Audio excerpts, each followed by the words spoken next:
Hello, everyone. Thank you for joining us. We'll get started in just a second here. We're waiting for everybody to make it into the Zoom room.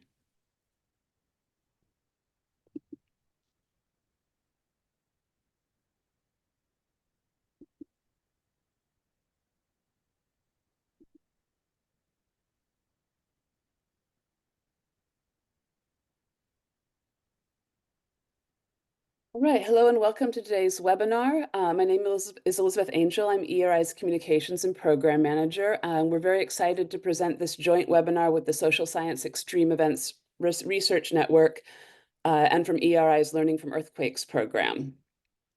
So before we get started today, I want to take a moment to just speak briefly about EERI.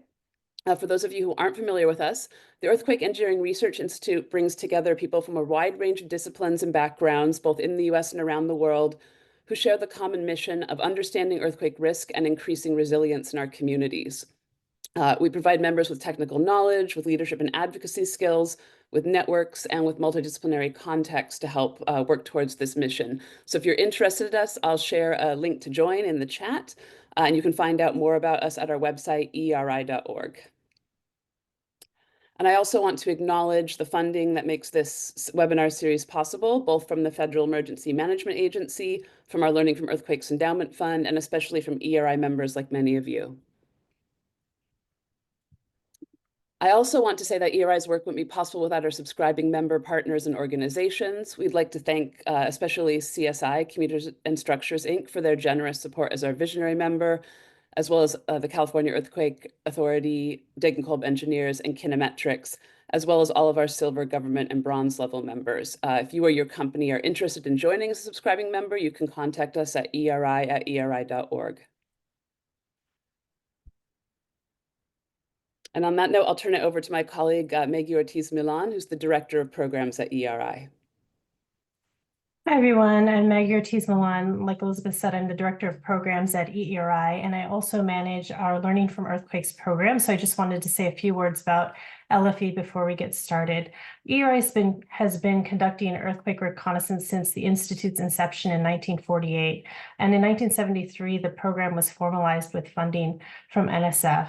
And just over 50 years later, EERI continues to send multidisciplinary teams of academics and practitioners into the field following earthquakes to document and share lessons that make communities around the world more resilient to earthquakes.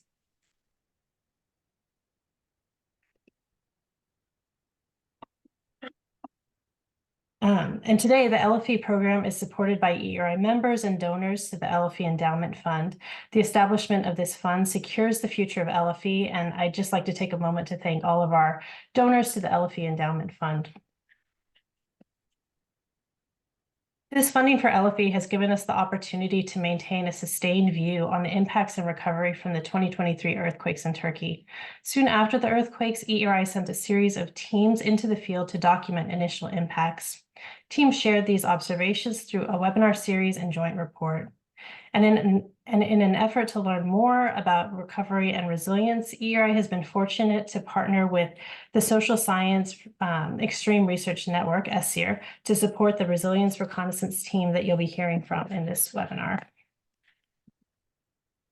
The partnership with EERI-SSEER has been critical in ensuring that social science and engineering aspects of the recovery were understood.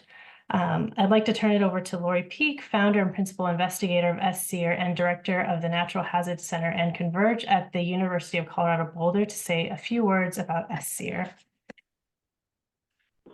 Thank you, Maggie. Okay. Thank you, Maggie, so much. And it's so good to see all of you today. And just by way of brief introduction, the Social Science Extreme Events Research Network is one of 8 federally funded research and reconnaissance networks funded by the National Science Foundation, as well as the Centers for Disease Control and Prevention. And the Social Science Extreme Events Research Network has over 1,700 members globally who are dedicated to understanding the social and human dimensions of hazards and disasters, as well as to partnering with engineers, public health researchers, and others who are working in the hazards and disaster space. And it was our honor to support Louise, Burçak, and Süleyman in the aftermath of the earthquakes they carried out a quick response research report, which I'll put a link to in the chat. And then they followed that up with several international presentations on their work, as well as important publications in Earthquake Spectra, the Journal of Design for Resilience in Architecture and Planning, and many other outreach activities. And so when it came time to figure out which social scientists we would support to join this Learning from Earthquakes team, it was an obvious choice because of their long-term commitment to learning from this event and ensuring that the learnings would be applied. And so I'm really excited to hear more about this integrative research today. And on behalf of the entire Social Science Extreme Events Research Network, we are so pleased to continue to partner with EERI and the Learning from Earthquakes program in this way, and look forward to future interdisciplinary investigations. Thank you.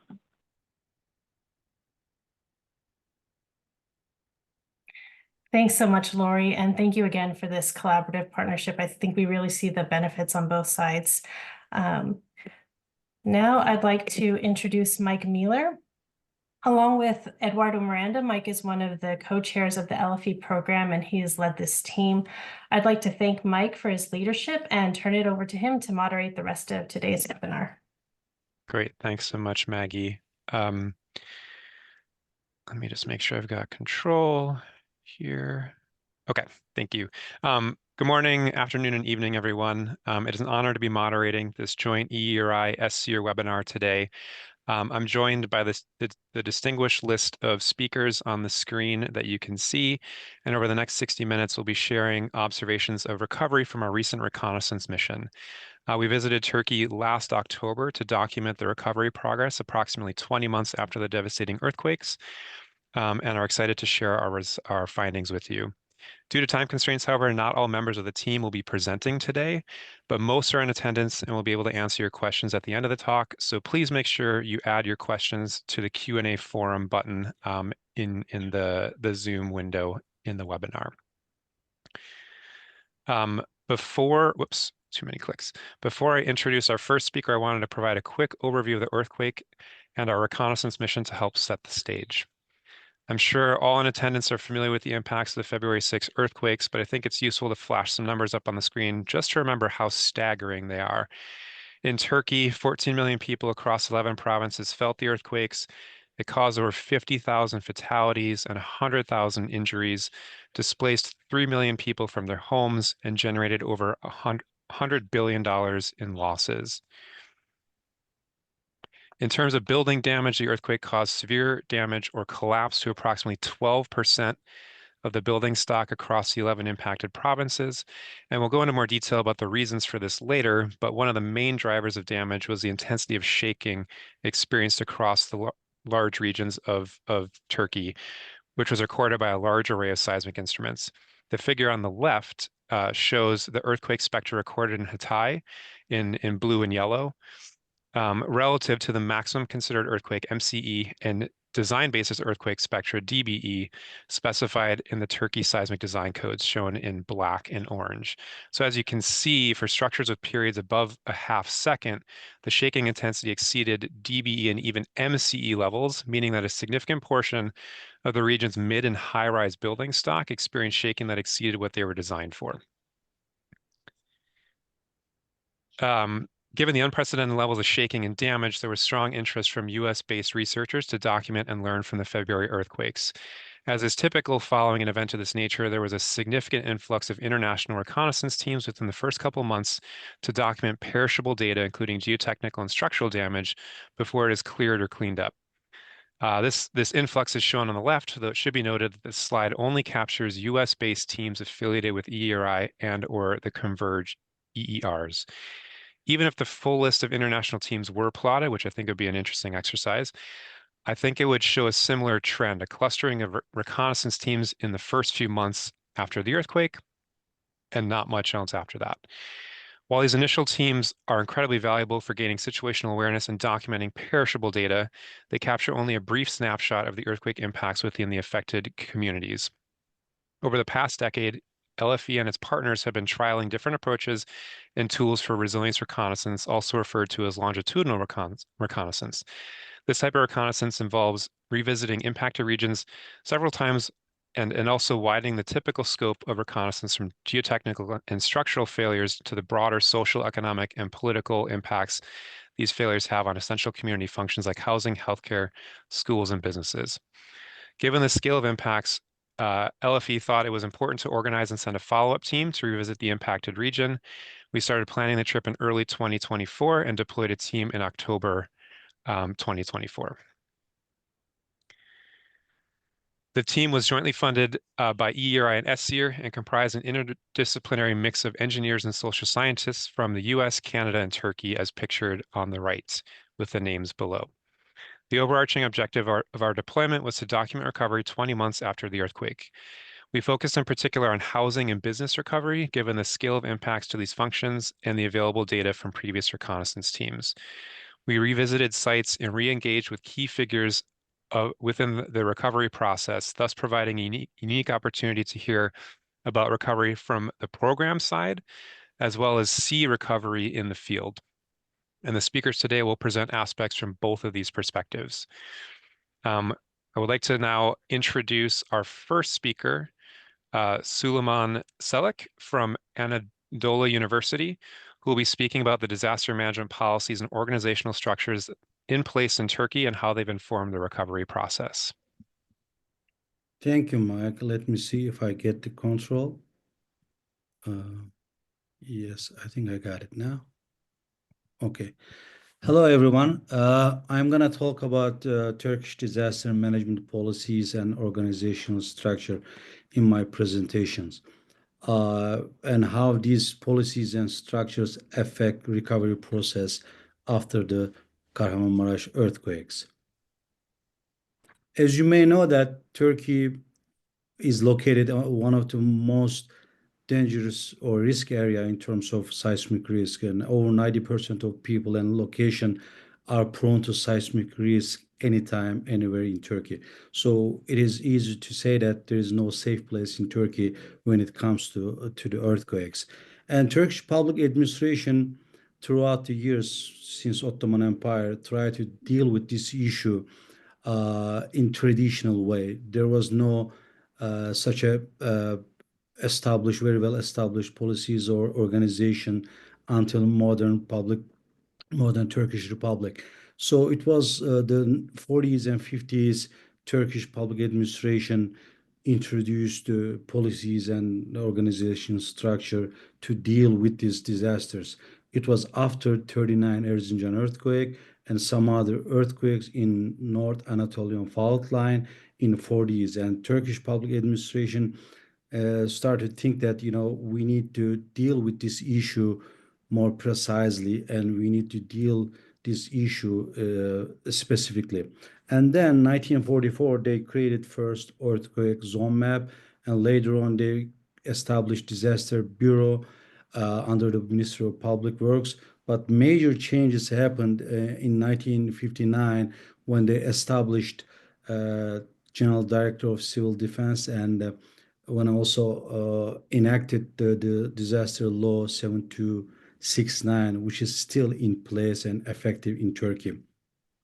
One more thing they did in 1959, they established Department of Earthquake Disaster Affairs, and later on they enhanced their power and they made it General Director of Disaster Affairs in 1969. But none of these policies and structures avoided the enormous bad negative consequences of disasters, and earthquakes happened in 60s, 70s, and 80s and 90s. Almost every decade, Turkey faced one or two major earthquakes. I personally remember 83 earthquakes in Erzurum and in 92 Erzincan earthquake from my hometown. But it was a Marmara earthquakes that happened in 1999, killed 20,000 people, about 20,000 people injured more, and cost a lot in Turkish economic life.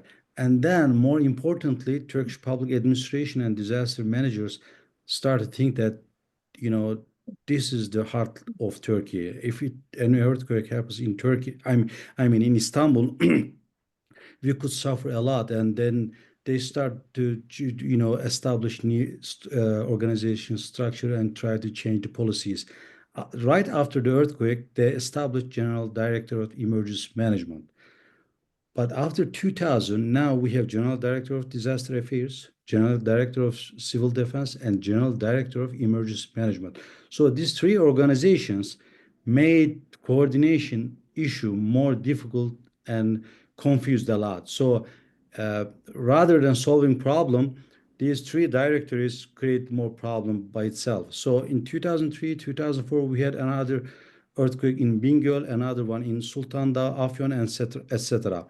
And when it comes to 2009, based on the structure of FEMA, Turkish public administration established AFAD, Disaster and Emergency Management Presidency or Authority, and they abolished all other general directorates, and they put all other general directorates under the AFAD. So now under the AFAD we have General Director of Response, General Directors of Directorate of Recovery and Housing, and Earthquake Research. And AFAD now is the sole organization which is responsible coordinating national disaster policies and coordinating all efforts for all stages of disaster management, from mitigation, preparedness to recovery. And it operates in other provinces. To understand the disaster management structure, we have to also understand the Turkish public administration structure in general. Until 2018, Turkey had a parliamentary system. We had a prime minister and a symbolic president. After 2018, we switched to presidential system. Now we have president who has power, who has more power and more authority than prime minister. Before, this is important because before AFAD was under the prime minister, now it is under the interim ministry. But interim ministry, in the paper, it's interim ministry, but when any disaster happens or any issue related to big disasters, it gets direct order and direct power from president. So after these changes, AFAD increase the capacity, technical, human resource, or financial capacity, and get more power. And it's responsible at national level. And there are two organizations at national level that are responsible for recovery efforts. One is TOKİ, Turkey Housing Development Administration, responsible for mass housing, and the other one is Ministry of Environment, Urbanization, and Climate Change. Again, with AFAD and TOKİ, they work together in rural areas.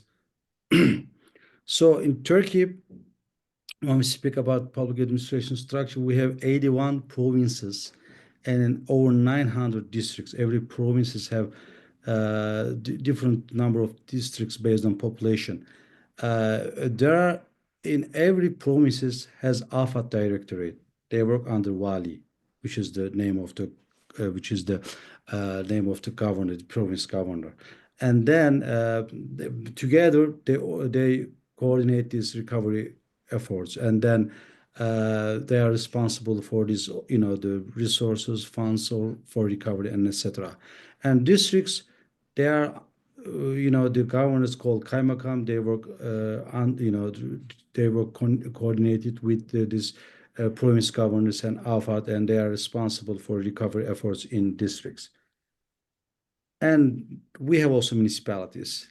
In reality, they are the only local organization, when we say local organization, in terms of decentralization, because we elect their mayors and their decision-making body. They have also some responsibilities regarding recovery efforts. Their most important responsibility or task is, one is land use management planning, and the other one is housing inspection. When something happens about land use planning or house inspection, it goes all the way to municipalities. That's one of the reasons they have sort of like conflicts between elected mayors and province and district governors a lot.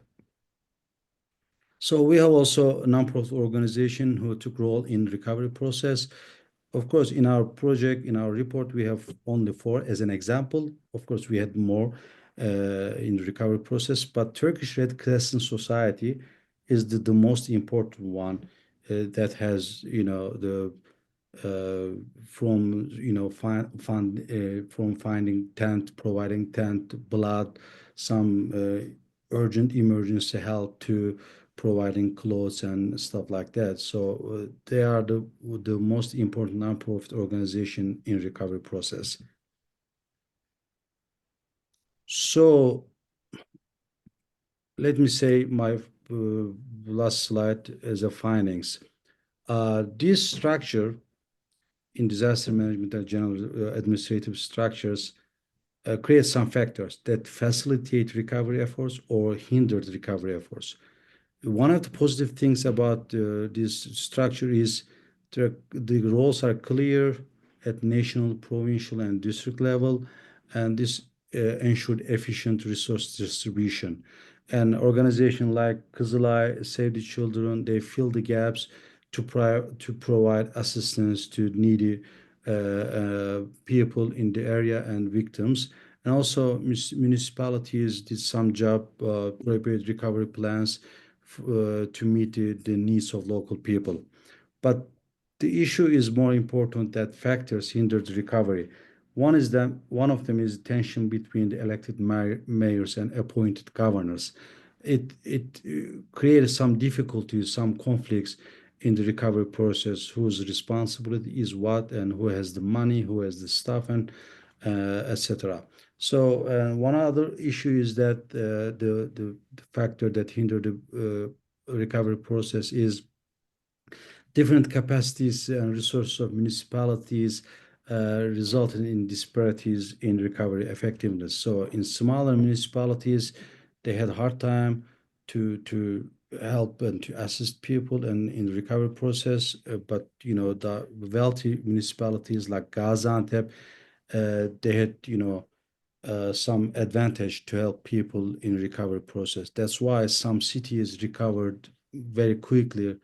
Rather other cities like in districts in Hatay, still having difficulties in recovering. So that's it for me now. And then thank you, Mike. And then let's just move on. Thank you, Süleyman. Our next speaker is Burçak Başbuğ, and she is at the Middle East Technical University in Turkey, and she will be talking about funding for recovery. So I'll pass it to you, Burçak. And make sure you unmute yourself. Oh, sorry, apologies. Thank you. I have the control, so the slides should be okay. So in a before period, during and afterwards of a disaster occurrences, it's always the money matters. So you need the economical strength to fight with the impacts and effects. So the funding for recovery, when it takes us, like my colleague Süleyman said, the 1999 Marmara earthquake, August 17, was the most devastating until 2023 in the Turkish economical structure. So it cost, like with the estimates that time, 16 to 20 billion US dollar, which was the equivalent almost 5 to 7% of the then GDP. And then in 2023, with the February effects or Kahramanmaras earthquakes, the current estimate, like considering the direct and indirect effects and secondary effects, it's up to almost 150 billion US dollar this year. So it's almost 7 times more than the impact of the Marmara earthquake. So the earthquake region produces the 10% of country's GDP itself. Like these 11 cities which were affected, like Kahramanmaraş, Gaziantep, they're highly commercial. It's the heart of the textile, agriculture, artisans, handcraft, gastronomy, leather. Many sectors have been has a severe impact. So agriculture, service, construction, production were severely impacted and affected. And at the initial emergency response, because the system switched from the from decentralized, centralized to decentralized and back and forth with the establishment of AFAD and then linking it with the Ministry of Interior, the president's office transfers all the money. So the amount which we write here in Turkish, like 761.7 billion Turkish lira, is roughly equivalent to 22 billion US dollar. And then at the end of the year, the total funds which were transferred and diverted from the national budget via presidential order for funding for recovery, response and recovery adds up to 32 to 33 billion US dollar, which is like trillion Turkish liras. So that has been diverted from the national budget. And all the financial operations are organized by AFAD. By law, it is still the coordination body of everything, every disaster and emergency related operations in the country. So the route of the funding, it goes directly from President's office to AFAD, and then AFAD distributes to any agency like TOKİ, Ministry of Environment, Urbanization, Climate Change, Ministry of Health, Ministry of National Education, any relevant agency receives the money from AFAD. There's a system, software system, so you can see the amount coming from the President's office and delivered to the relevant agencies to spend on the recovery. So the source of the funding comes from budget diversions, special taxes implementing. So if an earthquake happens, it affects all us as citizens, and we know all in the country that we are still paying for extra mobile phone and communication taxes since 1999. It is an implementation in the mobile phones. So international borrowing is another source of the funds, and mandatory earthquake insurance, which we call as the Turkish Catastrophe Insurance Pool, TCIP. So there's a link in this slides that you can have a look. That's the new World Bank project, where World Bank supports the Ministry of Environment, Urbanization and Climate Change. And the project is called Türkiye Earthquake Recovery and Reconstruction Project. It aims to support the restoration of municipal and health services and also resilient housing. And the TCIP, the mandatory earthquake compulsory earthquake insurance scheme in Turkey, has been operational since September 2000. That has been set up as the first public-private insurance partnership in an emerging economy like Turkey, following the devastating impact of the 1999 Marmara earthquake. The main aim of the TCIP establishment is a social responsibility project.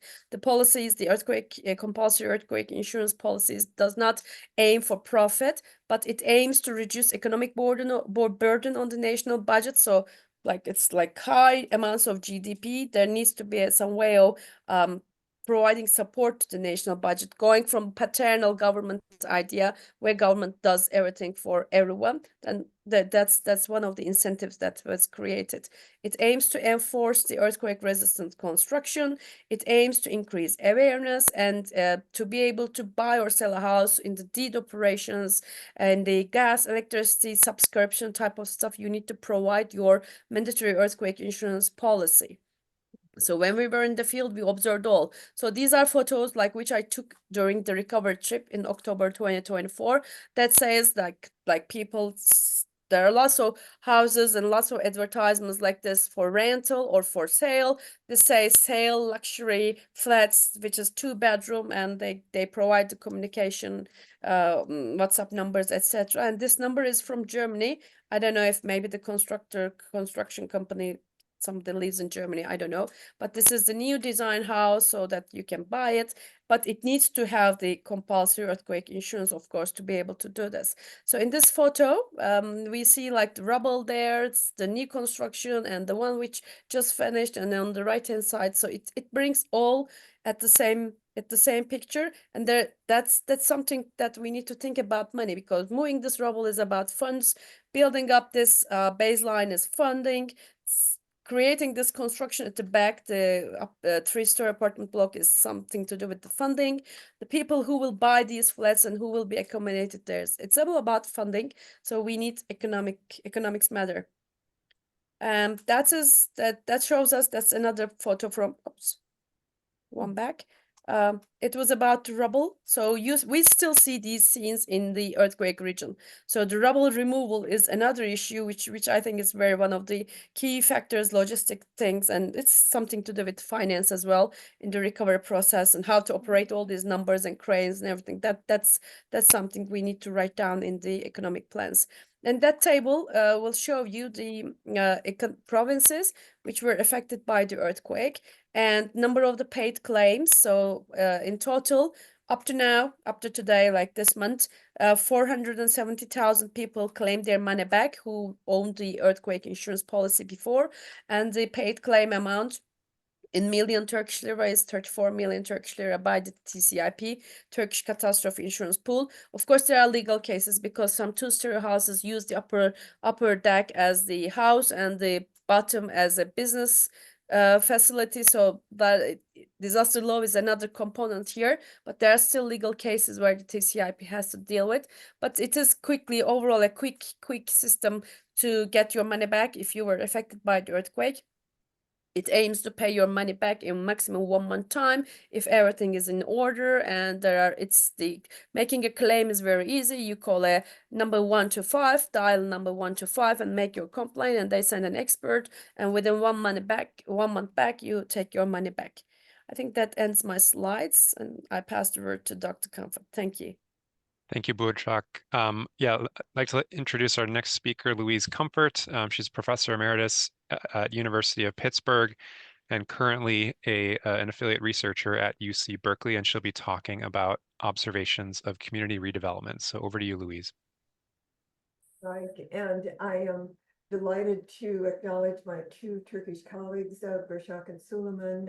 They were immensely helpful, and we couldn't have done the project without them. But I really wanted to focus on redeveloping communities because this is very much a social science research component. And a fundamental component of recovery is this sense of rebuilding the communities. And it's not just the buildings. Rebuilding the physical roads, the lifeline infrastructure and housing is essential, but it's rebuilding the social networks that require a different set of functions and a different economic approach.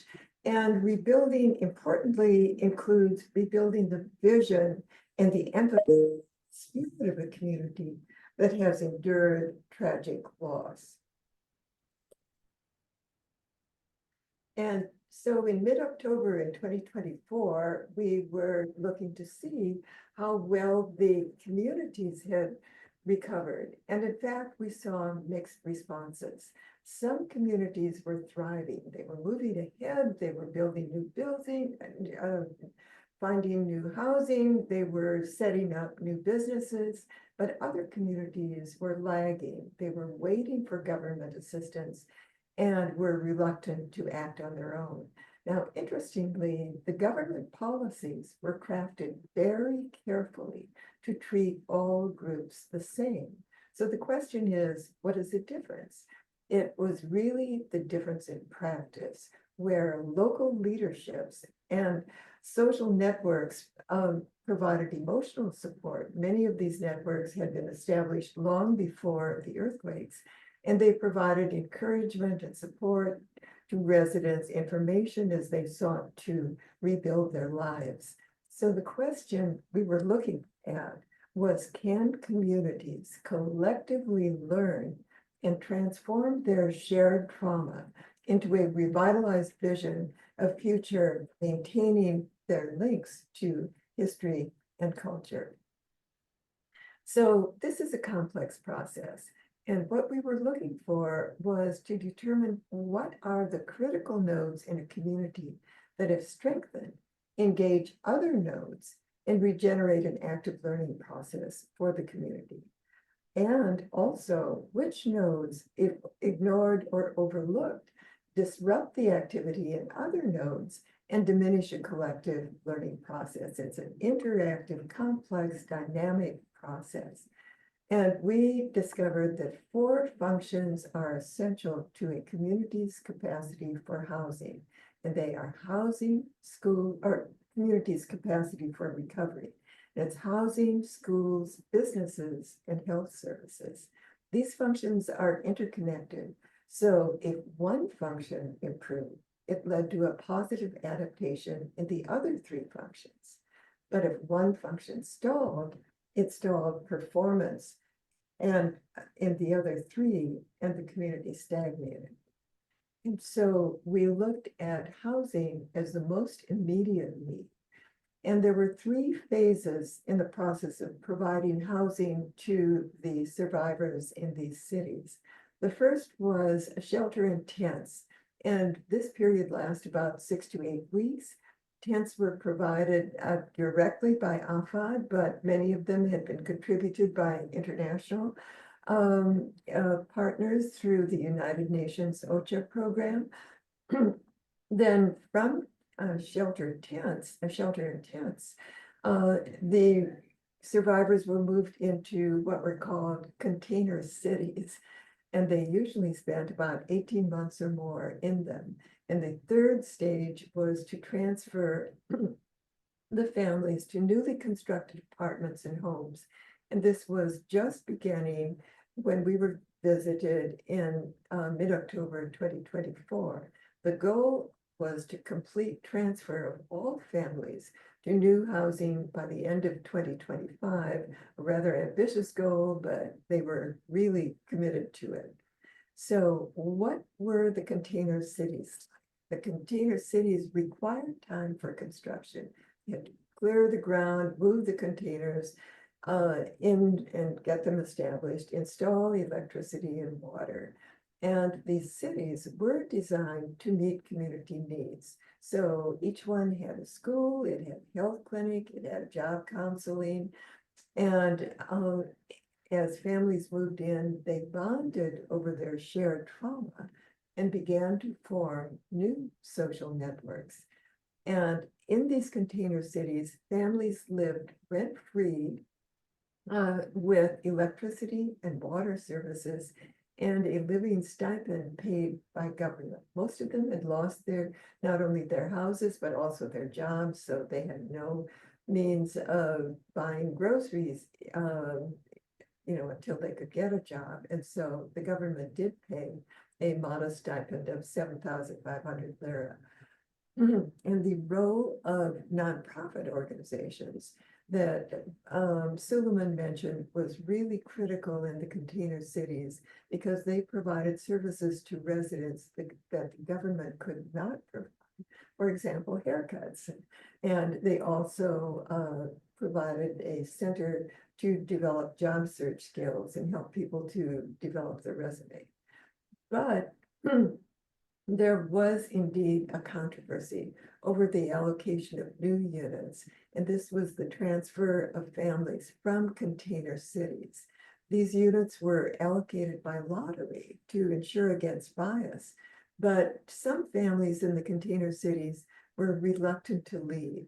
They had formed new networks, but they also received significant benefits by living in the container cities. So some observers wondered, are these indicators of government dependence, or is the important factor the government subsidies, or is it the trauma of loss? So this is an ongoing process.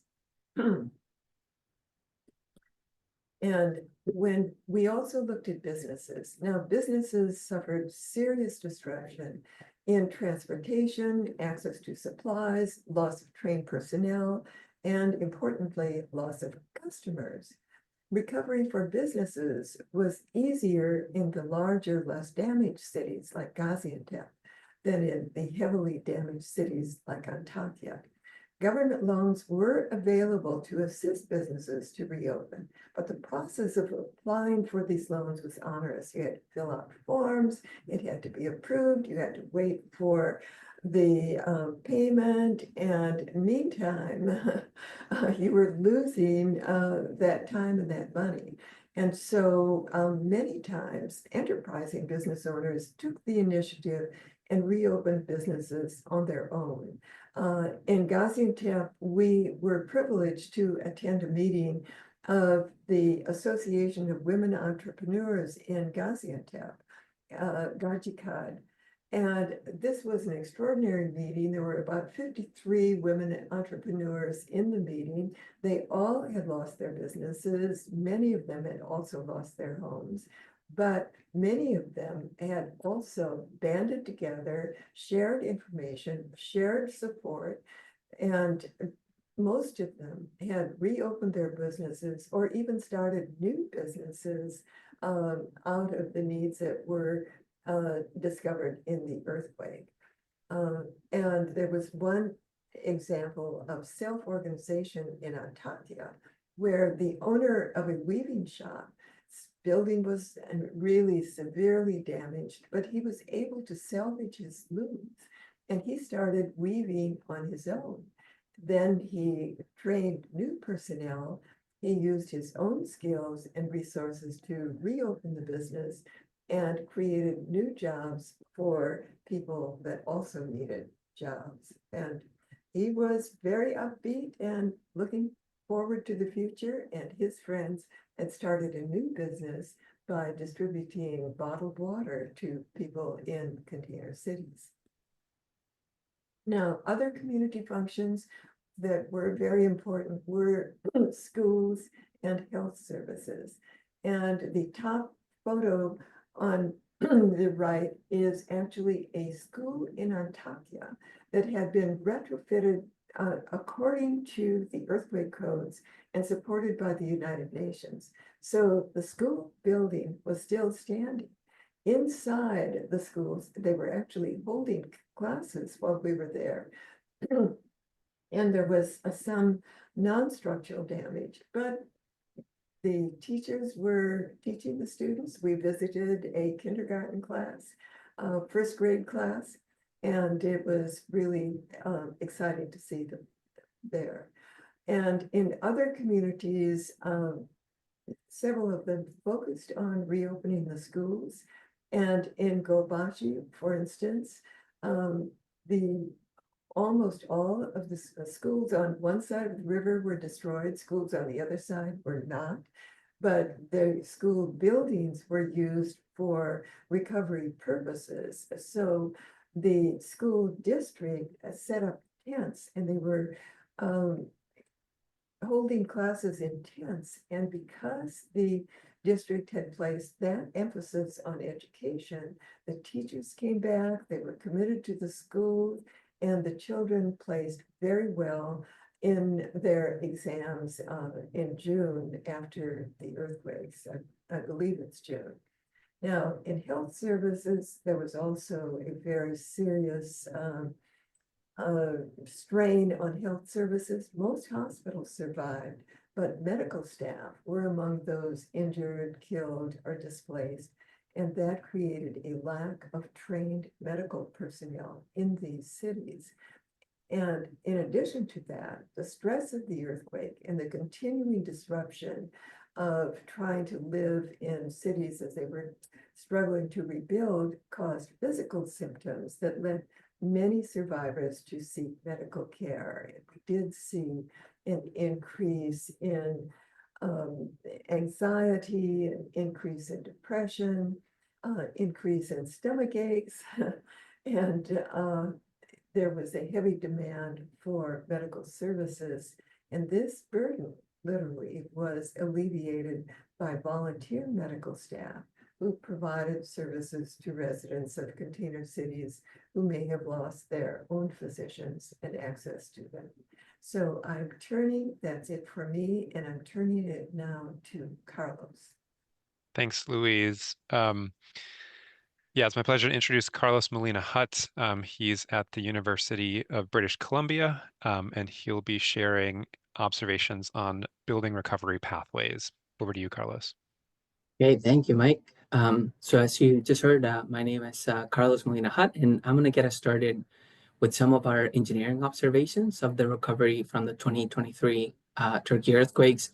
And I'm going to be using most of my time describing what I'm calling the pathways to building recovery. And then I will conclude with some reflections of how our observations in the field can help inform the development of functional recovery design provisions.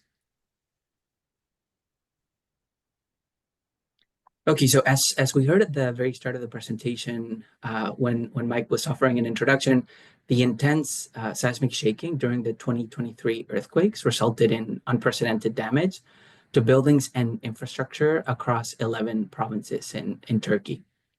This table that you can see in the slide, which you can also find in our report, is a summary of the building damage assessment results for those 11 provinces within the earthquake impacted region. And the assessments were conducted by the Ministry of the Environment, Urbanization, and Climate Change, which I will refer for short as the Ministry of Urbanization in the remainder of my slides. And these are statistics from January 2024. Now, more than 300,000 buildings, or roughly 13% of the regional building stock, was classified as experiencing moderate damage or more severe than that. On the surface, the damage assessment categorization employed in Turkey could easily be associated with the green, yellow, and red placarding system that is used in the United States. However, the assessment procedures are very distinct. So in the US, as is outlined in the ATC 20 guidelines, the assessment is focused on the post-earthquake safety. So I want to underscore the concept safety of the buildings. And that assessment is intended to support decisions about the continued use or occupancy of earthquake damaged buildings. And structural damage is obviously a key part of that assessment, but the evaluation is more holistic and considers other aspects that may affect safety, like non-structural damage, geotechnical hazards, etc. And this is in stark contrast with the assessment framework employed in Turkey, which focused exclusively on structural damage and classified buildings as either having no damage, light damage, moderate damage, severe damage, collapse, and even another category labeled urgently requiring demolition, as you can identify in the table that you can see in the slide. And I wanted to briefly mention these subtle differences because the outcome of the damage assessments was a key determining factor in the pathway to building recovery that I will describe next. So this is a graphical description of the general approach to rebuilding and repairs as documented by our team. As I just mentioned, these are based on the outcomes of that post-earthquake damage assessment. So no action was required for buildings that were classified as slightly damaged or undamaged. As you can see in the left portion of the diagram, these buildings could be reoccupied immediately. And while minor repairs may have been required, building owners were to carry these out independently. So they didn't necessarily have access to subsidies or other forms of government support. The owners of buildings that were moderately damaged, as you can see now in the middle branch of this diagram, could choose to retrofit the structure or alternatively demolish and rebuild. Any retrofit work had to be permitted by the authority having jurisdiction and completed within the first year of the earthquake. And if this wasn't done, owners would be required to demolish and rebuild.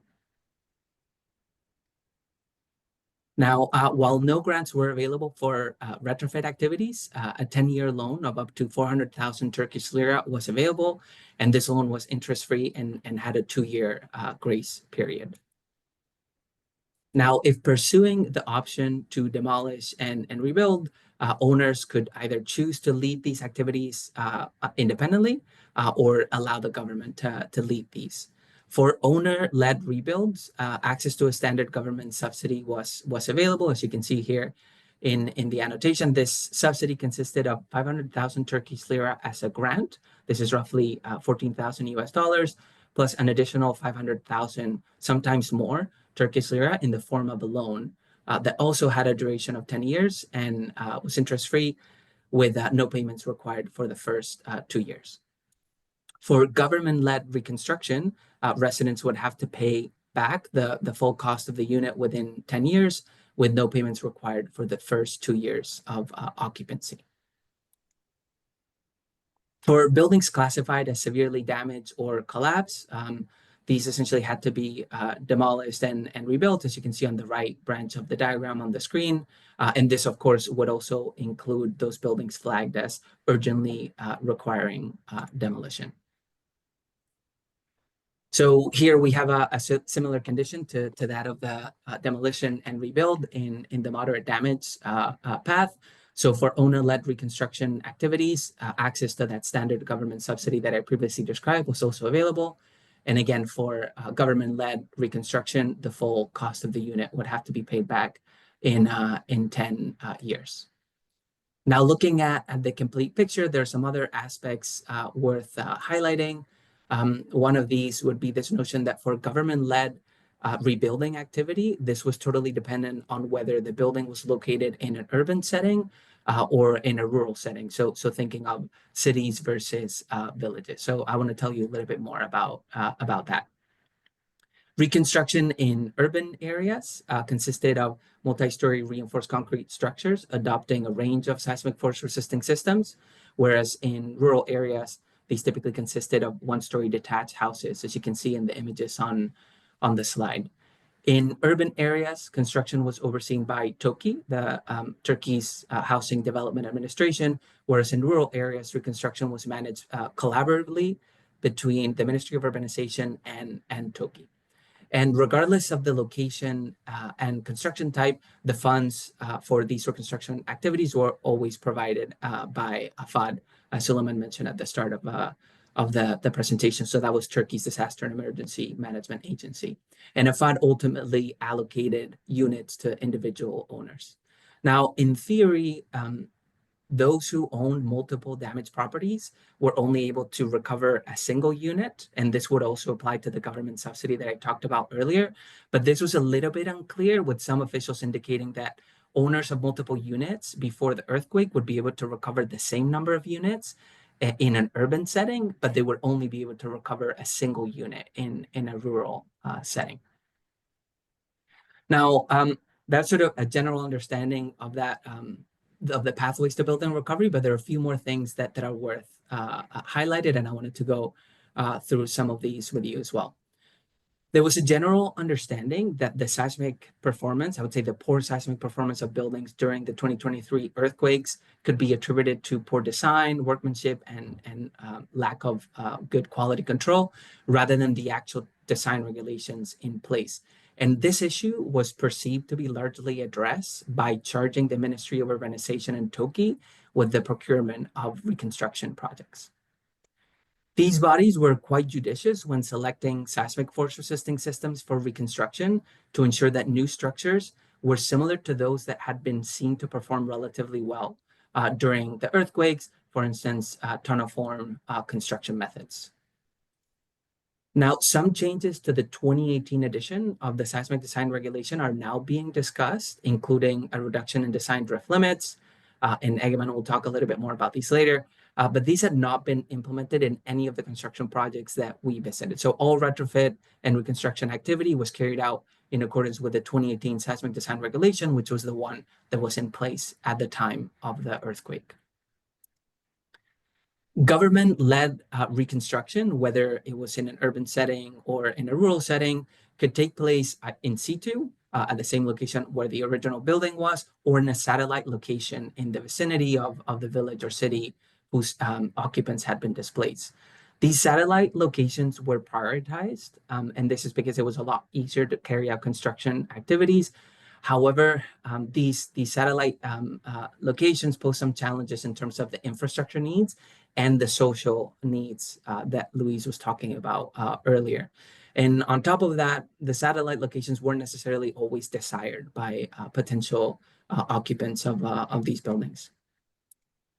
Now, the pathways to building recovery that I've described in this section has focused primarily on residential occupancies. Arguably, the recovery favored property owners because if you had the ownership of the title deed, that was sufficient to claim rights. So if you lived in a unit that hadn't been permitted, that was sort of informal construction, then you wouldn't be able to access the government subsidy or have access to a new unit. And this also naturally poses the question of, what happens to renters. There was a monthly rental subsidy that was made available after the earthquake, but in many cases, this was insufficient because the cost of rent evidently skyrocketed after the earthquake because there was very, very limited stock. And the last point that I wanted to make is that there are some exceptions to everything that I talked about in the pathways to building recovery in the so-called reserve areas. So there was a reserve area law that was passed to accelerate urban transformation after the earthquakes. And according to this law, government bodies could declare certain areas as being reserve areas. And then in those cases, in those particular sites, construction activities were allowed to carry out a lot faster. So they simplified the process. So there was a lot less bureaucracy. This obviously provided an opportunity for rapid reconstruction, but it was unclear what informed the decisions in those settings. And this was perceived by some as sort of a risk of dispossession and potential displacement. So to conclude, I wanted to share some brief reflections for functional recovery. Functional recovery is the post-earthquake recovery state in which a structure is maintained or restored to support the basic intended function associated with the pre-earthquake use. And in the US, there's an effort to develop new seismic design provisions for functional recovery performance as part of the 2026 NEHRP recommended seismic provisions. Now, the severity of the 2023 earthquakes makes it quite difficult to obtain empirical recovery data, but there are still some valuable lessons that we can take away. So as I noted earlier in the presentation, Turkey's post-earthquake damage assessment framework is based primarily on the extent and the criticality of structural damage, and it was that outcome of the assessment that really determined the pathway to building recovery. 2 years after the 2023 earthquakes, most residential buildings with moderate damage or worse have not yet recovered. And in my opinion, this should really underscore the need to limit structural damage of this nature, because a structure that is deemed safe is essentially a first requirement for recovery. As US practice moves towards these recovery-based provisions, there really should be concerted effort to minimize safety-critical structural damage. And by that, I mean structural damage that must be repaired before a building can be safely reoccupied. Because when we see this type of damage, effectively, that's a proxy for a very lengthy recovery time. Of course, I do want to recognize that doing that alone might not be sufficient to guarantee a speedy recovery, but if we use that in conjunction with other measures, paying more attention to non-structural component detailing and introducing more strict QA/QC to the design and construction process, then we really could enable a timely recovery of buildings and, more importantly, the associated community functions. So with that, I will now hand it over to Egemen, who's going to provide more detailed examples of our observations and the recovery of buildings that experience different levels of damage. Great, Carlos already did my job, so Egemen, over to you. Okay, thank you, Mike. I want to thank all the attendees for joining us today. So I will talk about observations on building reconstruction and also a bit about the seismic design regulations and the enhancements on the way. So I will start off with the moderate damaged buildings and the retrofitting efforts. So while most of the moderate damaged buildings were demolished, we observed some of the buildings that are being retrofitted. So there were different methods used. So in this building in Adıyaman, we saw that the addition of new reinforced concrete shear walls by replacing the existing masonry infill walls here. In another building, we saw enlargement of existing reinforced columns, as you see throughout the elevation of the building. Also, in this building, which we also revisited just after the earthquakes, this was a shear wall tunnel form building, which has many shear walls. There were some damages at this base of the structure. So we saw that they just add some shear walls next to the existing RC shear walls and also repaired these damages up to and also the addition of the walls go up to the 5th or 6th floor, as you see here. Another method that is commonly used was the strengthening of the RC beams with FRP wraps, as you see in the picture. The external beams and the interior beams, as you see here, they were wrapped with these FRP sheets to increase the capacity. So the new construction, after the several damaged buildings have been demolished, they were mainly constructed by TOKİ, and the ones we observed in different cities were between 4 and 9 stories, and they almost all the time they use the tunnel form style construction, but we observed some quality concerns in the construction, which is possibly due to the pressure to deliver as soon as possible. So the benefits of the tunnel form construction is that they have large number of RC shear walls, and they use these adjustable formwork, and which makes it easier to construct. And also the performance of these type of buildings were really good. None of them to our knowledge, had collapsed, and also just there were a few of them that had to be repaired and retrofitted. And also one other advantage is that they have a limited number of infills in these buildings. And other than the government-led reviews, there were also in situ private reconstruction. So we observed that there were more shear walls than before when we compare these buildings to the previous stock. And also we saw some advertisements in front of the buildings to convince the customers about the building's earthquake resistance. So as you see in this picture, it reads mat foundation, shear wall system, C30 concrete. So the contractors are trying to encourage people to buy these type of houses. And also these are some other examples. So there were some signs that read Institute Transformation, the name of the civil engineer, or You Imagine We Transform, name of the architect. And also there were some information as to the grants and the loans provided to the public in these structures. So in the rural areas, the stock was very old and they were mainly non-engineered masonry structures. And many villages along the fault rupture experienced near total destruction. And also we were reported that almost 40% of the affected population in the region lives in the countryside. So here the ministry is spearheading the rural construction. So as of October 2024, we were told that 2,500 homeowners in Kahramanmaras requested government funding to repair their houses. 12,000 wanted a house in a satellite construction, and 2,000 opted for reconstruction at the same location of their damaged house. So when we look at the properties of the new houses in the rural areas, we see that these are one-story detached houses, and there were two types of construction mainly. The reinforced concrete ones and the light gauge steel ones. Here, the reinforced concrete construction is slower and 60% more expensive compared to the light gauge steel structures. But it is stated by the engineers that the reinforced concrete construction has better thermal insulation. And other than that, the infrastructure requirements are similar for both types of structures.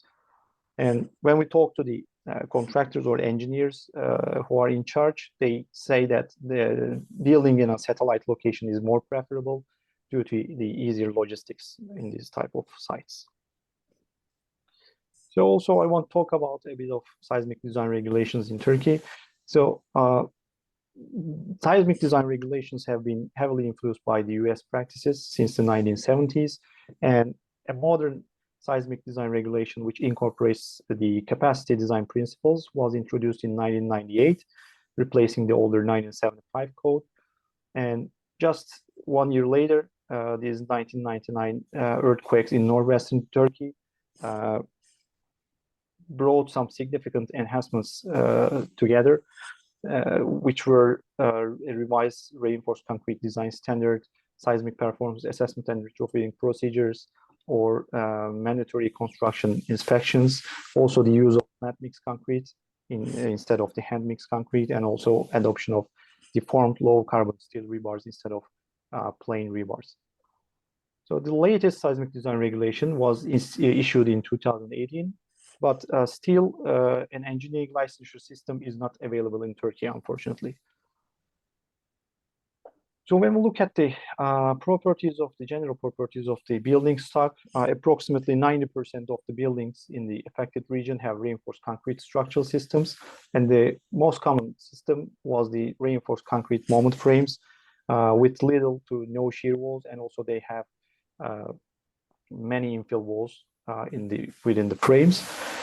And also poor design, poor workmanship, and poor inspection were common in these type of structures. On the other hand, the government-built social housing typically features tunnel form construction on firm soils. These type of structures fared very well during the earthquakes, as I mentioned. So when we look at the seismic performance objective of the seismic design regulations in Turkey, it is still like that, ensuring life safety while targeting a controlled structural damage. And also, interstory drifts is allowed up to 2%, but we know that the infills almost lost at 0.5% interstory drift ratio, and the structural damage begins at almost 1% drift ratio. So as a result, we saw many infill damages, even no structural damage was observed. And this held the occupants back from going back in their houses. And as a result, it has some adverse effect on the recovery efforts. It increases the post-disaster shelter needs, of course. So we, as a team, encountered some multi-story buildings that were still not occupied because of this reason. And also, in many cases, repairing the infills all throughout the building deemed too expensive. So owners generally opt to demolish and construct a brand new building in this case. And one other observation is some municipalities have introduced additional amendments, like some mandatory shear wall ratio and the ground story height limits. And there were also some efforts to revise seismic design regulations, and they are still ongoing. And after the earthquakes, a preliminary draft of an implementation guide was shared informally for feedback from practicing engineers. This brings a significant amount of shear walls as mandatory, and also the interstory drift ratio limit will be 1% for RC construction with infills.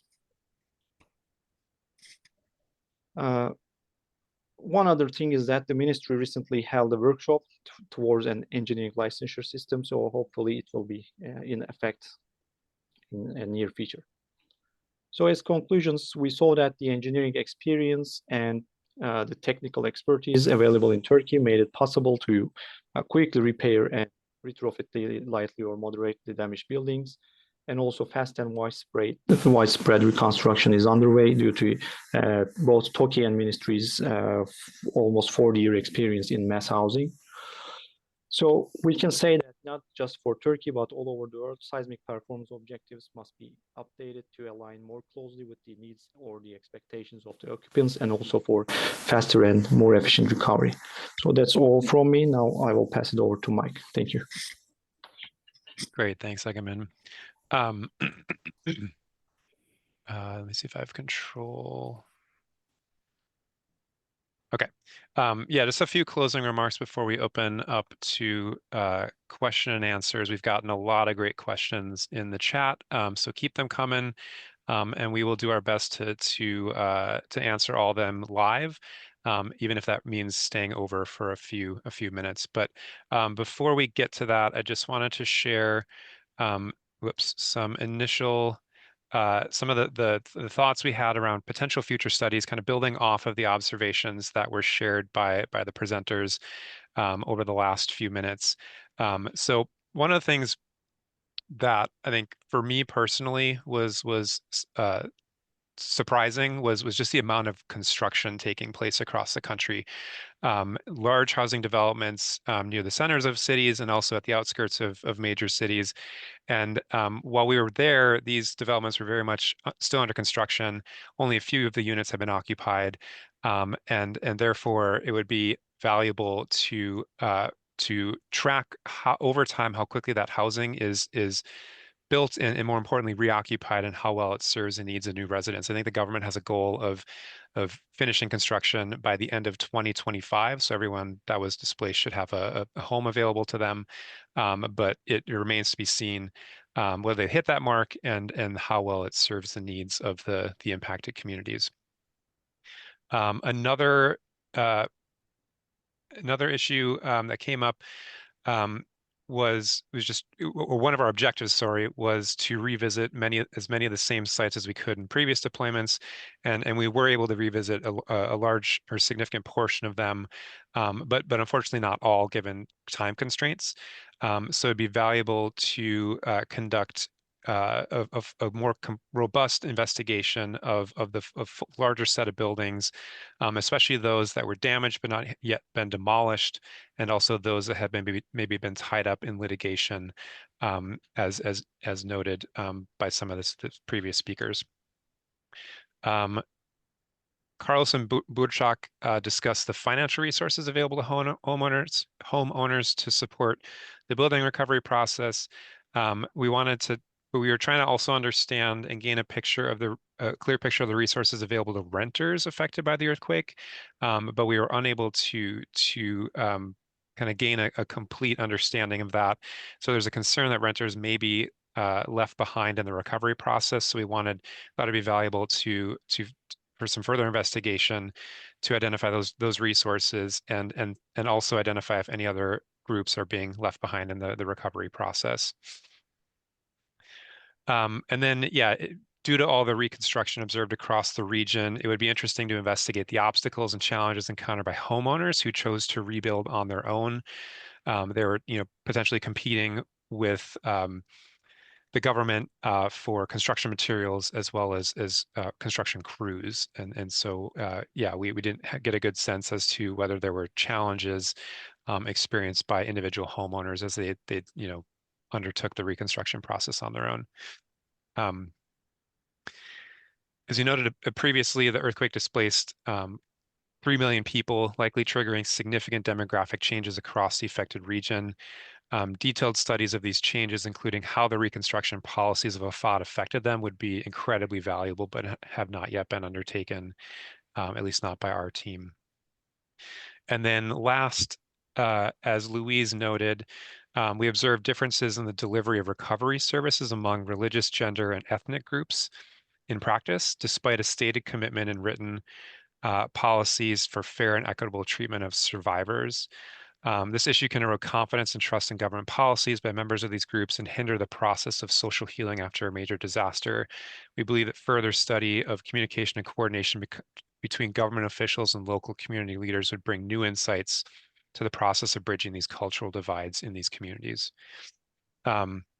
So just one more slide on acknowledgements. I wanted to obviously thank and acknowledge all the people that supported our team. There are too many names and people to fit on a single slide. So instead I decided to compile some photos from our trip to highlight the type of support that our team received while in the field. We're extremely grateful for our in-field collaborators, especially those who helped open doors and connect us with local gatekeepers of information, and also those who showed us around the various construction sites that we visited across the impacted regions, and also those who sat down with us during our structured interviews and shared their experiences of recovery. And so very grateful to all those in-field collaborators without which we wouldn't have been successful in our mission. I also wanted to thank the reviewers of our draft report for their insightful and thoughtful feedback, as well as those who helped plan our trip, including the LFE Executive Committee, EERI Hausner Fellows, and previous EERI GEAR and EERI-SSEER field teams. And then finally, would like to thank EERI-SSEER and the LFE Endowment for their financial support. I think with that, we will open up to the question and answer portion of the webinar. We've got about 15 minutes to dig into the questions that have been coming through in the chat. And so I'll just open it up with the first one, and then maybe ask a few more Burçak because she needs to be running. It's quite late where she is in Turkey. So if everybody all the panelists could come off camera, I will ask the first question of Burçak, and then we'll go from there. But it involves insured losses compared to the total losses. Can you ballpark a figure of insured losses relative to total losses? Okay, thank you. Thank you for the questions. Thank you, Mike, for the lovely moderation. I'll just say straightforward 5%. 5% only is insured losses, 95% uninsured, unfortunately. If you allow me, there was another question about the insurance before I depart. So yes. from Kishore, the TCIP, about the TCIP, it's the whole penetration rate for the 11 provinces before the earthquake. The penetration rate of this compulsory earthquake insurance was less than 50%. So it was like 49%. The reason why it seems like the ratio, the damage ratio is very low. Number one, it's still we need time to raise the insurance awareness across the country. It's 49% covering all 11 provinces. And TCIP is, if you ask me, is doing their best as much as they can do as a system, but it's not a very high pay insurance system like CEA. It is an affordable, low premium, and they're revising their system apparently. And there was one question about the businesses. Again, if am I allowed to answer this? Yes, I was going to ask you that question, Burçak. Yeah, Hatay, for example, was the main place for leather production. Textile industry lies with Gaziantep province. So I can say the most affected locations are like Hatay, and then Gaziantep in textile. SMEs are definitely small, medium enterprises are severely affected. Agriculture, sales and marketing, and production. These businesses were severely affected as a result of the earthquake. And my colleague Francis Crowley has been writing in the chat about the project that we are taking place together as data policies in times of crisis. So you can find it in the chat. My email is also there. Thank you. Thanks, Burçak. We'll continue going down the list. And the next question is around housing. In particular, how many houses are needed in total, and how many houses are being built by Toki? If more houses are being built than needed, what will happen to these houses? I don't know if Süleyman, if you have some initial thoughts you wanted to share on that. Otherwise, others feel free to jump in too. Well, I don't have specific numbers about that. I don't know. Egemen, do you have like the specific numbers about it? As far as I know, that the government Unfortunately. promised that they will finish all this housing in 1 year at the end of this 25 around December. They will just give the houses to everyone, but I don't know the exact number. That I think it depends on the city. For Hatay, just like sort of like 20% or something is done, right? But for other cities, it's like much more, it's like much more, maybe like more than 50% or something. But for Hatay, Antakya, the districts of Hatay, we still have a lot to go. But I don't know exact number. Okay, thanks, Süleyman. This next one, maybe I'll ask of Louise. It's a little specific, but so if we can't answer it, maybe we'll have to take the discussion offline. But if hundreds of Toki buildings are built around Turkey's only remaining Armenian village in Vakafly in Hatay, what will be the impact on cultural diversity? One of the key principles that the Turkish government repeated again and again was that cultural and ethnic diversity was going to be respected. They were going to honor all groups. So the public response to this question is that the Armenian village would be protected as any other Turkish citizen. And so what we observed, though, that in practice, this may not always be the case, but the official policy is to protect ethnic groups. And I think that is an important one. The critical issue for the applicants who are applying is it's supposed to be non-identifiable. And they would just be applying like any Turkish citizen. We'll see. We'll see. Yeah. Great. Thank you, Louise. There's a question around kind of reappropriating, I mean, that's not the right word, taking of agricultural lands from citizens for Toki construction. Do we have any thoughts we wanted to share in terms of conversations we had with folks on that topic? I'll respond to that. Again, this is one conversation where this was, people were upset because the selection of the site for new housing was indeed taking not only agricultural land, but other kinds of cultural areas. And so, but they were rather resigned, they were rather upset, but the decision had been made and they had not had a chance to participate in it. So this is, I think, part of the tension between local decision-making and the national authority. Basically, Turkey made the decision and the housing was built and people had to adjust. Okay, thanks, Louise. I think this might be a quick one, and maybe we already addressed it, but how was government information and applications shared among the affected populations? Did most people fill out paperwork via their smartphones, or was it some other medium? I think it's applications. I believe that was with reference to insurance payouts. So I know Burçak isn't on the call, but can anyone else speak to that? I remember her saying that people could call a phone number and access a menu system to be connected to the correct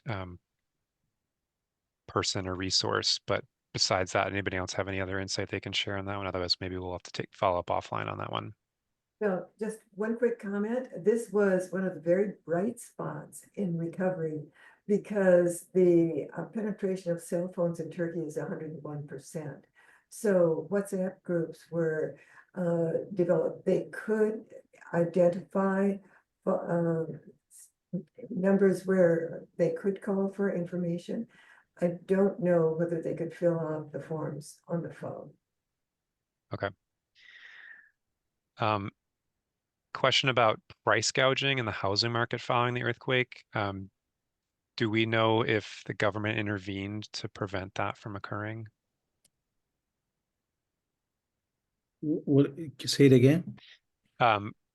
After the earthquakes, there was the shortage of housing across the region. And so the question is asking, was there evidence of price gouging in the housing market?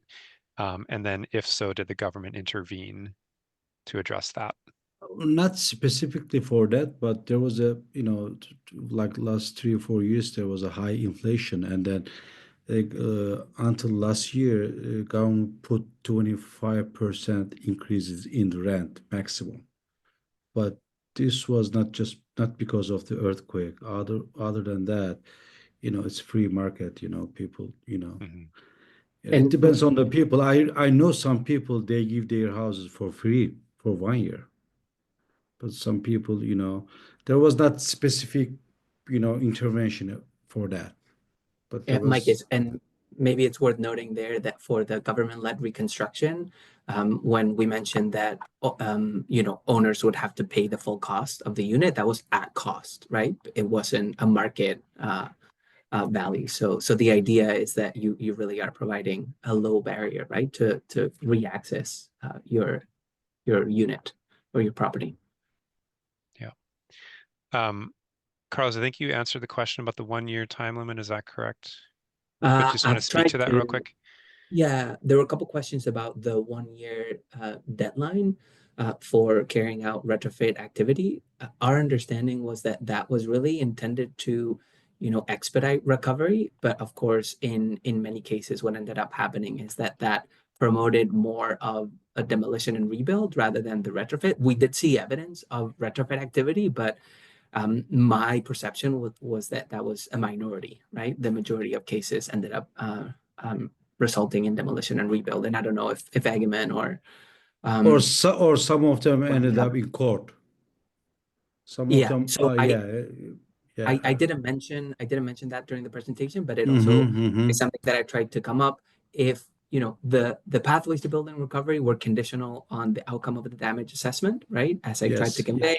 But then if you didn't agree with that, there was an appeal process. But of course, if you entered that appeal process, that inevitably ended up, delaying the recovery. But that system theory was in place. Great. Thanks, Carlos. We have a question about demolition debris and rubble. Do we have any data on the total amount of rubble that was generated and how the rubble is being managed, cleared and disposed of where, and any repurpose and reuse of the rubble? I will respond to that, although it should be an engineer's response. Much of the rubble was being taken out of the cities and used to reinforce barriers along the road. So it was being put to constructive uses. And but it was a monumental amount of rubble in Antakya, especially 80% of the buildings were destroyed, and it all had to be trucked somewhere, usually to reinforce the barriers along the roads. Yeah, and I think I can add to that. So when we were there in the first trip, you know, there was a pretty significant amount of demolition taking place in buildings that were maybe not even safe enough to occupy, but hadn't been, you know, hadn't completely collapsed. We saw a lot of people going into their units, damaged units, via these large or a tall ladder cherry picker structure vehicles, pulling, you know, cabinets and other finishes out of their damaged homes before they were demolished. And then when they were being demolished, we saw evidence of like steel and other reinforcement being sorted from the rubble. But then, you know, at the outskirts of town, you know, there were just large fields of construction debris and rubble. So yeah, obviously a huge environmental impact, and one that probably requires a little bit more study to see what the environmental implications are of that construction debris.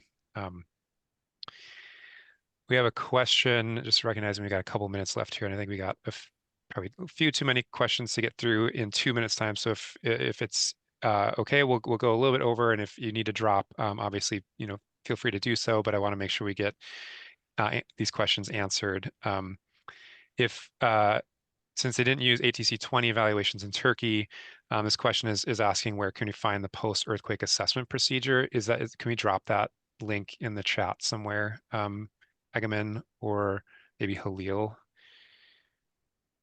There is a form that all the inspectors had to fill out, specific questions about the entire building, specific components. Again, it was in Turkish, and I happened to see that. I don't know whether that's available online or not. I'm not sure. Egemen or someone else, maybe if there's a link, we can provide it. But it's a comprehensive list. Whoever goes there should check, and then make a decision at the end, initial decision based on the damage observed. And there is a training in the slide deck, but unfortunately it's in Turkish, but I can still share the link. Great, thanks, Egemen. We have a question here about enforcement of the building code. It was noted that was a challenge in many places in Turkey. Does anyone have any thoughts around ensuring more effective building and construction? Was there any action from local governments to support this?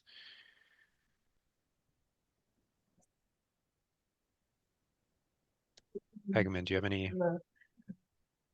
Or Louise, I guess. Yeah, Louise, go ahead. Well, the enforcement did come up in several of the discussions that we had, and one especially with the Kaymakam from Defne. And this was an issue that they recognized was a critical issue, and it's part of the new redesign. But one of the things that happened to Defne is it took too long for them to get assistance from the government. So they started retrofitting homes on their own. They needed to have a safe place to live. And so they built their retrofitted homes, but they were not permitted and they were not legal. And so in order to avoid a controversy with people who had done that, the Kaymakam of Defne simply gave a 10-year grace period for them to bring their reconstructed homes into, up to standard. And so they're very much aware of the importance, especially after so many buildings were lost in this earthquake, of maintaining code enforcement. And I believe that's part of the redesign, Halil, is that right?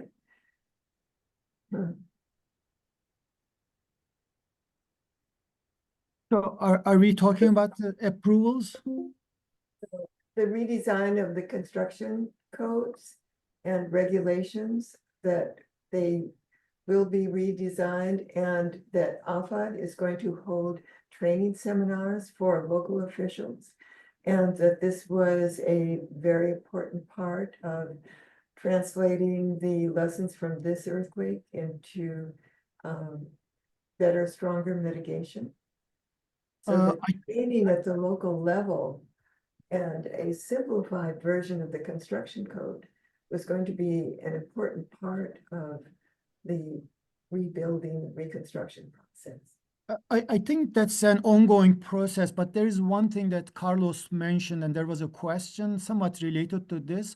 The number of buildings being retrofitted or repaired are very small compared to demolition as well as rebuilding. So we even got the numbers in Adıyaman, Maraş, and Antakya. They are on the order of 200 buildings, 300 buildings, compared to thousands of new units and then thousands of demolition. So the number of buildings being repaired and owners getting funding is quite small compared to the two other pathways that Carlos mentioned.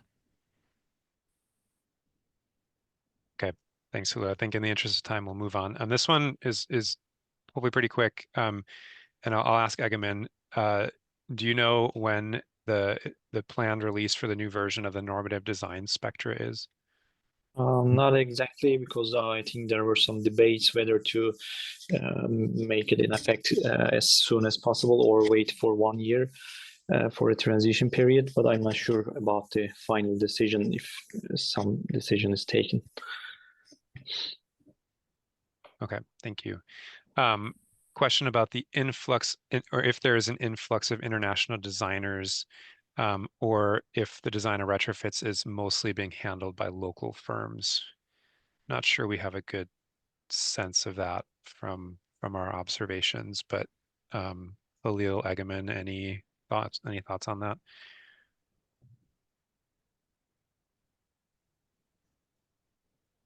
No, okay, so I think that's maybe a question it would be interesting to track over time.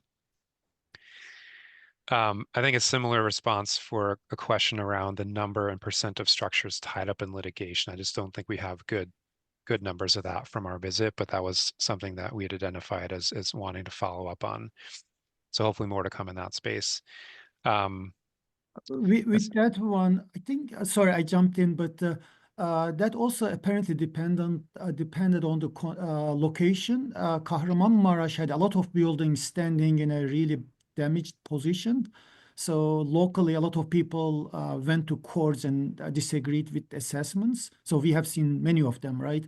Versus in other cities, there were few buildings standing while they were damaged. So I think it depends on the city and how it worked. Sorry. I think Halil definitely was the same. Many buildings were damaged and still standing because of this, court issue. So it depends on the districts, and as you said. Yeah. Okay. Just a couple more questions. Thanks everyone for sticking on a little bit longer. One question around increased demand in the future for QA, QC, or an inspection services, new industries to provide these services. Do we have a sense whether, given the changes that we observed, there will be more demand for inspection, and who will meet that demand? Is it going to be private business, or is it going to be the local municipalities? I'm not sure about that, but yesterday I saw that the ministry is working on tracking the construction digitally, as well as by integrating the BIM for all types of construction. But I'm not sure in what stage is that. Okay, thanks, Egemen. When we had a meeting with AFAD personnel, they said that upcoming changes are mostly focusing on this item. This is one of the big issues that will require new regulations and changes. That's all we know, but this is a big item for Turkey right now.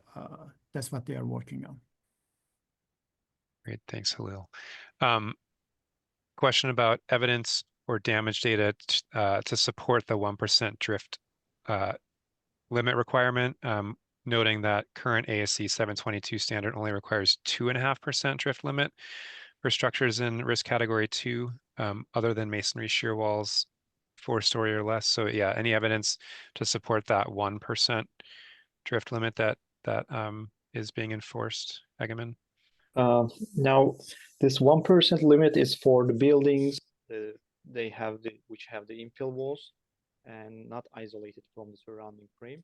Therefore, I think it is the infill wall damage that drives the 1% ratio limit here, because we know that, as I stated in the presentation, at 0.5% they just lose most of their capacity, and at 1% the structural damages also begins. But if you isolate the infill walls from the frame, I think the limit will be 1.5%. In the current code, these limits are about 2% and 3.5% if you isolate or not isolate the infill walls. For the steel structures, I think the limit will be 1.75%, if I remember correctly. Okay. I think there's a preparation on revision of this policies, maybe the building codes, and then how to implement all these. They said that it was going to be done at the end of 2024, but still, I think it's not in the place, right? So maybe that what we are talking about may change a little bit. Okay, one last question. I think it's a really good one, and maybe I'll direct it to Louise. So based on our observations, is there an ideal recovery process? Yeah, Louise, you'd mentioned that housing was kind of most imperative, but yeah, any thoughts on a hierarchy that maybe a FOD or others are following in recovery? I think there's a hierarchy. The point that we observed is all of those functions are interconnected. And so if one improves, the others will tend to improve. If one fails, the other tends to fail. So housing, most important, people have to have a place to live. And then if they have a place to live, they can focus on getting their children to school, they can focus on getting a job, and their health will likely improve. But if any one of those does not develop, if they're sick and there's not a clinic and everybody in the family gets sick and the children get sick, the whole effort begins to decline. And the same, if the children can't go to school, the parents don't have a focus, etc. So the critical issue is understanding the interconnections. And the comments that we had from people in the community was AFAD was focused only on the reconstruction of the buildings, and they didn't really understand the importance of transportation. If they built a new settlement and it was 20 kilometers from the school or the center of town where people had to work, it created more problems that they had to deal with. So even though this is the function of the local level to bring it in, that the focus of AFAD, especially TOKI, was on construction, not on building the transportation networks, recognizing the social networks that were important to make life more livable, or to make communities more livable. So I think that I would put that question for future studies, how to do this, how to incorporate the social networks and the transportation networks in with the building construction. Yeah, Very well said, Louise. So yeah, I think that was the last question. Thank you everyone for staying a little bit late, and thank you to the speakers for their wonderful presentations. And we didn't get to acknowledge the other members of the team that weren't able to present today, but that includes Halil, Alpay, Ayse, and Sabine. I think they've all dropped from the call, unfortunately. But yeah, just thanks to them as well for their support. And with that, I'll pass it back over to Elizabeth. Yes, thank you again to everybody for joining us for this webinar. Çok teşekkürler, especially to our colleagues in Turkey who are joining us very late at night. I just wanted to mention briefly a few final things. There's a post-webinar survey that will pop up on your screen after the Zoom call ends, and you'll also get a copy of a link to this in email tomorrow, and we'd really appreciate it if you could give us feedback. It helps us plan better webinars and other programs in the future. You can learn more about EERI at our website, and we encourage you to become a member if you're not. And you can also donate to the LFE endowment, which is what helps us fund these kinds of reconnaissance teams and get them into the field, particularly both immediately in the aftermath of major earthquakes, but also to do this kind of important long-term recovery work. So the donate link is there. And then finally, once again, I just want to acknowledge that the funding for this webinar series comes from FEMA, from EERI members, and from the LFE Endowment Fund. So thank you for everybody who makes this work possible.